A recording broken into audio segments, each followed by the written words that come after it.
ఓం శ్రీ గణేశాయ నమః. శ్రీమాత్రే నమః. శివాయ గురవే నమః. శ్రీకృష్ణ పరబ్రహ్మణే నమః. శ్రీరామాయ నమః. శ్రీ గురుభ్యో నమః. సచ్చిదానందరూపాయ విశ్వోత్పత్యాదిహేతవే తాపత్రయ వినాశాయ శ్రీకృష్ణాయ వయం నమః. మోహనవాణి ఛానల్ ద్వారా ఉపనిషత్ కథలలో భాగంగా నచికేతుడి యొక్క దివ్య చరిత్రాన్ని శ్రవణం చేస్తూ ఉన్నటువంటి భక్తామ తల్లులకు తండ్రులకు ముందుగా నా యొక్క సాధువాదాలు. నిన్న మొదటి ఎపిసోడ్ పూర్తి చేశాం నచికేతుడి యొక్క చరిత్రని. అందులో యమధర్మరాజు ఆత్మవిద్యని నేర్చుకునేటప్పుడు, నేర్పవలసి వచ్చినప్పుడు, అందుకు ఆ నేర్చుకునే వాళ్ళకి అర్హత ఉందో లేదో తెలుసుకోవాలి. అర్హత లేని వాళ్ళకి నేర్పడం వల్ల అది అప్రయోజనకరంగా మారడమే కాకుండా సమాజానికి కూడా హాని కలిగిస్తుంది. అందువల్ల ఈ ఆత్మవిద్యని నేర్చుకోవడానికి నచికేతుడికి అర్హత ఉందో లేదో యముడు పరీక్షిస్తున్నాడు అని చెప్పుకున్నాం. ఆ పరీక్ష ఏమిటో ఇవాళ రెండవ ఎపిసోడ్లో మాట్లాడుకుందాం. యముడు అన్నాడు, నాయనా నచికేత, దేవతలకు కూడా పూర్వం ఈ ఆత్మవిద్య అర్థమైందో లేదో అనేటువంటి ఒక సందేహం కలిగింది. ఆత్మవిద్య చాలా సూక్ష్మమైంది. ఎందుకని? ఆ సూక్ష్మమైన విద్యని అందుకోవడం అంత తేలిక కాదు. ఆత్మవిద్యని గురించి తెలుసుకోవడం అంత సులభమైన విషయం కాదు. కాబట్టి దీన్ని వదిలిపెట్టి వేరే వరాన్ని కోరుకో అని మొదటి పరీక్ష పెట్టాడు.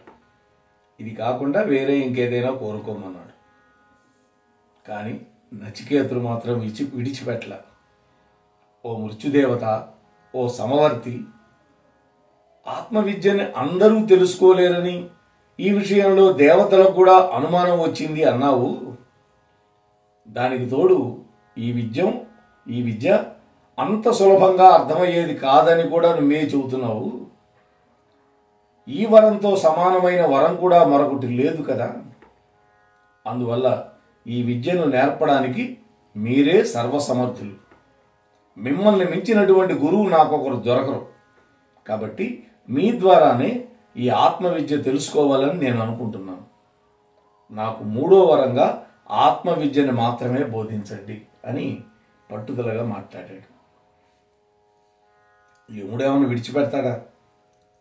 ఆయన అన్నాడు, నచికేత, అత్యంత కష్టమైన ఆత్మతత్వాన్ని గురించి వదిలిపెట్టి వేరే ఇంకేదైనా వరం కోరుకోనాయన.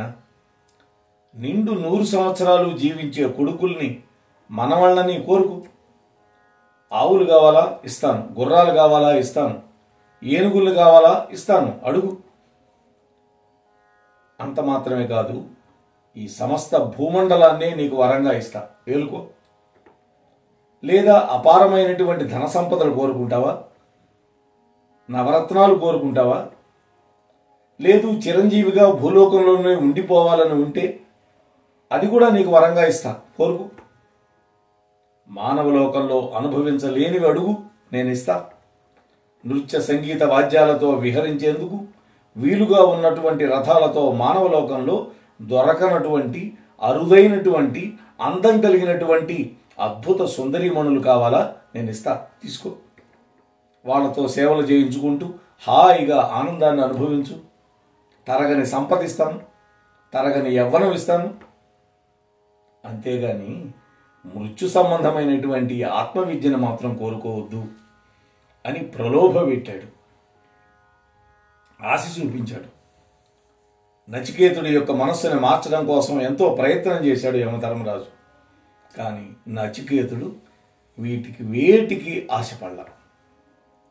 నచికేతుడు అన్నాడు, ఓ యమధర్మరాజా, ఇప్పుడు మీరు చెప్పినటువంటి ప్రాపంచిక విషయాలు ఈరోజు ఉంటాయి, రేపు నశించిపోతాయి. ఇవన్నీ మనిషికి ఉన్నటువంటి ఇంద్రియ శక్తుల్ని ఇంకా హరించి వేస్తాయి, తగ్గించి వేస్తాయి. నశించిపోయే స్వభావం కలవి ఏవి కూడా నాకొద్దు. వాటిని నీ దగ్గరే ఉంచుకో. నువ్వు చెప్పినటువంటి ఈ భోగాలతో మానవుడికి తృప్తి ఉండదు కాక ఉండదు. నీకు నా మీద అభిమానం ఉన్నంత వరకే ఇవి నా దగ్గర ఉంటాయి. మనిషిని శాశ్వతంగా ఉంచగలిగినటువంటి ఆత్మవిద్య మాత్రమే నాకు కావాలి. శారీరక సాంగత్యం వల్ల పొందే సుఖాలు శాశ్వతం కావు. ఆ సుఖాలు దుఃఖాలకు మూలమని తెలిసి కూడా చిరంజీవిగా భూలోకంలో జీవించాలని ఎవడో ఆశపడతాడు? నన్ను ప్రలోభపెట్టడం మానుకోండి. మరణించిన తర్వాత ఈ ఆత్మ ఉందా లేదా అనే నా సందేహాన్ని తీర్చండి. నాకు ఆత్మజ్ఞానాన్ని బోధించండి. వేరే వరవేది నాకొద్దు అని మంకు పట్టుపట్టాడు. ఈ విధంగా నచికేతుడు ప్రాపంచిక విషయ సుఖాల మీద తనకు కలిగినటువంటి విరక్తిని, ఆత్మజ్ఞానం మీద తనకు కలిగిన అమితమైనటువంటి ఆసక్తిని యమధర్మరాజుకి అర్థమయ్యేలాగా, తెలిసేలాగా చెప్పాడు. యమధర్మరాజు ఎన్ని విధాలుగా ప్రలోభపెట్టినా నచికేతుడు మాత్రం వాటికి లొంగల. తనకు కేవలము ఆత్మజ్ఞానం మాత్రమే కావాలని పట్టుబట్టుకొని కూర్చున్నాడు. నచికేతుడికి ఆత్మవిద్య పట్ల ఉన్న జిజ్ఞాసని గ్రహించాడు. అందుకు నచికేతుడికి అర్హత ఉన్నది అని కూడా నిశ్చయించుకున్నాడు యమధర్మరాజు. ఆత్మజ్ఞానాన్ని అన్యశ్రేయో అంటూ బోధించడం మొదలుపెట్టాడు. ఆత్మవిద్య ఏం చెప్పాడో చూద్దాం. ఓ నచికేత, నువ్వు కోరుకున్నటువంటి ఆత్మవిద్యను నీకు బోధిస్తున్నాను, శ్రద్ధగా ఆలకించు. శ్రేయో మార్గం, ప్రేయో మార్గం అని 2 మార్గాలున్నాయి ఈ ప్రపంచంలో. వీటిలో శ్రేయో మార్గం మనిషికి శ్రేయస్సును కలిగించి సత్ఫలితాలను ఇస్తుంది. అదే ప్రేయో మార్గం కేవలం ప్రాపంచిక సుఖాలు మాత్రమే ఇస్తుంది. వేరు గమ్యాలకు తీసుకుపోయేటటువంటి ఈ 2 మార్గాలు కూడా మనిషి మీద అజమాయిషీ చలాయిస్తూ ఆ మనిషిని తన చెప్పు చేతల్లో పెట్టుకుంటుండే. ప్రేయో మార్గంలో వెళ్ళేవాడు గమ్యస్థానానికి చేరుకోలేడు. కానీ వివేకవంతుడైనటువంటి వాడు ఎప్పుడు మంచి ఫలితాలు మాత్రమే ఇచ్చేదైనటువంటి, శ్రేయస్సును కలిగించేదైనటువంటి శ్రేయో మార్గాన్ని ఎంచుకుంటాడు. చేరవలసినటువంటి గమ్యానికి చేరుకుంటాడు. నాయనా నచికేత, బ్రహ్మజ్ఞానాన్ని అందరూ పొందలేరు. ఆత్మవిద్య గురించి వినగలిగే అవకాశం చాలామందికి ఉండదు. తెలుసుకునే కోరిక కలిగినా కూడా సద్గురువు దొరకటం దుర్లభం. గురువు బోధించిన దాన్ని అర్థం చేసుకొని, మననం చేసుకొని నిధిధ్యాసనం చేసేటటువంటి వాళ్ళు చాలా తక్కువ మంది ఉంటారు. ఉపదేశించే ఆచార్యుడు ప్రాపంచిక విషయాల మీద దృష్టి పెట్టకుండా ఆత్మతత్వాన్ని గురించే మననం చేసుకునేవాడే ఉండాలి. అటువంటి గురువు మాత్రమే ఆత్మవిద్యను చెప్పగలుగుతాడు. ఇది అటువంటి గురువు బోధిస్తేనే నేర్చుకునేవాడికి బాగా అర్థమవుతుంది. నాయనా నచికేత, ఆత్మదర్శనం అనేది చాలా కష్టం. ఇంద్రియ నిగ్రహం కలిగి దృష్టిని ప్రాపంచిక విషయాల మీద మళ్లించి, అంటే ప్రాపంచిక విషయాల మీద నుంచి మళ్లించాలి. బుద్ధిని ఆత్మలో విలీనం చేయాలి. సనాతనమైన పరమాత్మను తెలుసుకోవాలి. అప్పుడే సుఖదుఖాలను సమానంగా చూడగలిగేటటువంటి ఒకానొక ద్వంద్వాతీత స్థితికి చేరుకుంటాడు. అటువంటి స్థితిలో ఉన్నటువంటి మనిషి నేను చెప్పబోయే ఆత్మతత్వాన్ని విని మననం చేసుకుని సూక్ష్మమైనటువంటి ఆత్మను పొంది ఆనందిస్తాడు అని చెప్పి చివరికి నచికేతుడికి ఆత్మవిద్యను ఉపదేశించడానికి అంగీకరించాడు యమధర్మరాజు. యమధర్మరాజు అంటున్నాడు, నాయనా నచికేత, వేదాలన్నీ ఏ మార్గాన్ని బోధిస్తున్నాయో, తపస్సులన్నీ ఏ గమ్యాన్ని సూచిస్తున్నాయో వాటి కోసం సాధువులందరూ కూడా బ్రహ్మచర్య జీవితాన్ని గడుపుతూ ఉంటారు. దాని గురించి నీకు వివరంగా చెబుతాను విను. అదే ఓంకారం. ఈ అక్షరమే బ్రహ్మం. ఉత్తమమైన వాటికంటే కూడా ఎంతో ఉత్తమమైనది ఈ ఓంకారం. ఈ ప్రణవాక్షరాన్ని తెలుసుకొని ఎవడైతే ఉపాసన చేస్తాడో అతడు తాను పొందాలి అనుకున్నటువంటి దాన్ని సులభంగా పొందగలుగుతాడు. ఈ మార్గమే అన్నింటికంటే ఉన్నతమైనది, ఉత్తమమైనది. ఋషులు ఈ ప్రణవాన్ని ఆధారం చేసుకుని బ్రహ్మలోకంలో పూజలు అందుకుంటూ ఉంటారు. సృష్టి మొదలైనప్పటి నుంచి ఈ ఆత్మ మనస్సు ఇంద్రియాల ద్వారా బాహ్య వస్తువుల యొక్క పరిచయాన్ని పొందుతూ ఉంటుంది. ఆత్మ ఏం చేస్తుంది? మనస్సు ఇంద్రియాలు ఈ రెండింటి ద్వారా బయట ఉన్నటువంటి వస్తువులతోటి పరిచయాన్ని పొందుతుంది. అయితే ఆత్మ దృష్టితో చూసినటువంటి వాడు అన్ని అవస్థల్లో కూడా కేవలము ఆ ఆత్మతత్వాన్ని మాత్రమే దర్శిస్తాడు.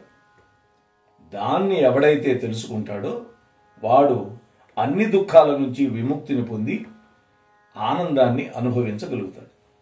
ఓ నచికేత, జన్మలు లేనటువంటి వాడు గొప్ప జ్ఞానవంతుడు అయినటువంటి పరబ్రహ్మానికి ఈ శరీరమే 11 ద్వారాలు కలిగినటువంటి పట్టణం. మామూలుగా మనం నవద్వారాలు కలిగిన పట్టణం అంటాం శరీరాన్ని. ఆ ఆత్మని రాగద్వేషాలు లేకుండా ధ్యానించి సంసార బంధం నుంచి విముక్తి పొందొచ్చు అంటున్నాడు. ఈ 9తో పాటు మరొక 2 కూడా చెప్పాడు ద్వారాలు. అవే మనస్సు, బుద్ధి. మళ్ళీ మళ్ళీ జన్మలు లేకుండా అమరత్వాన్ని కూడా పొందగలుగుతాడు ఆ మానవుడు. నిజంగా ఇదే ఆ ఆత్మ. ఏ ఆత్మ అయితే శరీరాన్ని విడిచి వెళ్ళిపోవడం వల్ల ఆ శరీరంలో ఉన్న మిగిలినటువంటి చైతన్యం కూడా మాయమైపోయి ఉంటుందో అదే ఆత్మ యొక్క స్వరూపం. సూర్యుడి వల్ల పరబ్రహ్మ ప్రకాశించటం, సూర్యచంద్రాదులు నక్షత్రాలు కూడా ఆ పరబ్రహ్మం వల్లనే ప్రకాశిస్తున్నాయి. ఓ నచికేత, మనిషి మరణించిన తర్వాత శరీరానికి సంబంధించినటువంటి ఇంద్రియాలు, మనస్సు, బుద్ధి వీటికంటే వేరైనటువంటి ఆత్మ ఉందా లేదా అన్నది కదా నీ ప్రశ్న. విను. పరబ్రహ్మ స్వరూపాన్ని తెలుసుకోలేకపోవడం వల్లనే జీవుడు చావు పుట్టుకల నుంచి తప్పించుకోలేక వాటిలోనే పడి కొట్టుమిట్లాడుతూ ఉంటాడు. చర్విత చర్వణం అవుతూ ఉంటుంది. అంటే పుడతాడు గిడతాడు, పుడతాడు గిడతాడు. అయితే మరణించిన తరువాత తమ కర్మఫలాన్ని అనుభవించడం కోసమే ఆ జీవుడు మళ్ళీ శరీరాన్ని ధరిస్తున్నాడు. అంటే ప్రతివాడికి సంచిత కర్మలు ఉంటాయి. ఆ సంచిత కర్మలు ఉండడం వల్ల వాటిని ప్రారంధంలో అనుభవించడానికి మళ్ళీ పుడతాడు. అన్ని లోకాలు పరమాత్మలోనే లీనమని ఉన్నాయి నాయన. దీన్ని ఎవ్వరు కూడా అతిక్రమించలేరు. ఇదే నువ్వు అడిగినటువంటి ఆత్మస్వరూపం. ఒకే అగ్ని లోకంలో అనేక రూపాలుగా ఎలా మారిపోతుంటుందో అదేవిధంగా ఒకటే అయినటువంటి ఆత్మ అన్ని ప్రాణుల్లోకి ప్రవేశించి అనేక సమాన రూపాలుగా మారుతోంది. ఒకే స్వరూపమైనటువంటి ఈ ఆత్మ అనేక రూపాలుగా మారిపోయి అన్నింటినీ తన స్వాధీనంలో ఉంచుకొని కంటికి కనపడకుండా ఉంది. హృదయాకాశంలో నివసించే ఈ ఆత్మని ఏ ఉపాసకుడు దర్శించగలుగుతాడో అటువంటి వాడు శాశ్వతమైనటువంటి, నిత్యమైనటువంటి, సత్యమైనటువంటి ఆనందాన్ని పొందగలుగుతాడు. నచికేత, చావు పుట్టుకలు లేనటువంటిది, రూపం లేనటువంటిది, జన్మ కర్మ వికారాలు లేనటువంటిది అయినటువంటి ఈ ఆత్మ శరీరం నశించిపోయినా కూడా నశించదు. భగవద్గీతలో కూడా చెప్పాడు ఆత్మతత్వాన్ని. ఆత్మ చావు లేదు, ఆత్మకి నాశనం లేదన్నాడు. అగ్ని కాల్చలేదు, నీళ్లు తడపలేవు, గాలి ఎగరగొట్టలేదు అని చెప్పాడు కదా. అయితే మానవుడు ఇంద్రియ నిగ్రహం లేకపోవడం వల్ల, పవిత్రత లేనందువల్ల అజ్ఞానంతో శాశ్వతమైన పరమాత్మ స్వరూపాన్ని తెలుసుకోలేక మళ్ళీ మళ్ళీ పుడుతున్నాడు. అయితే ఇంద్రియ నిగ్రహం కలిగినవాడు, ఎప్పుడూ పవిత్రంగా ఉండేవాడు, జ్ఞానవంతుడైనటువంటి మానవుడు మాత్రం శాశ్వతమైన పరమాత్మని తెలుసుకొని జన్మరాహిత్యాన్ని పొందుతున్నాడు.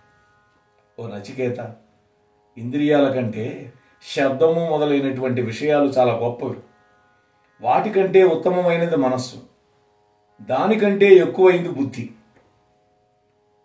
ఆ బుద్ధి కంటే గొప్పది మహత్తు, మహత్తు కంటే కూడా అవ్యక్తం అనేది చాలా గొప్పది.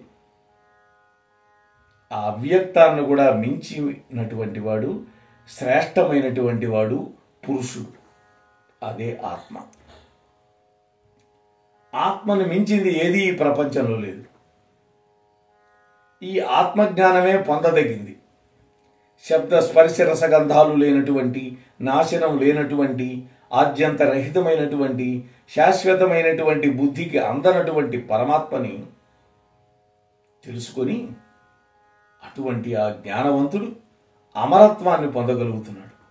ఓ నచికేత, కత్తి అంచు మీద నడుస్తున్నట్లుగా పదునైనటువంటిది ఈ మార్గం. కాబట్టి జాగ్రత్తగా ఉంటూ ప్రాప్యవరాన్ని నిబోధత అంటే జ్ఞానవంతులైనటువంటి గురువుల దగ్గర చేరి ఆత్మతత్వాన్ని అధ్యయనం చేసి తెలుసుకో.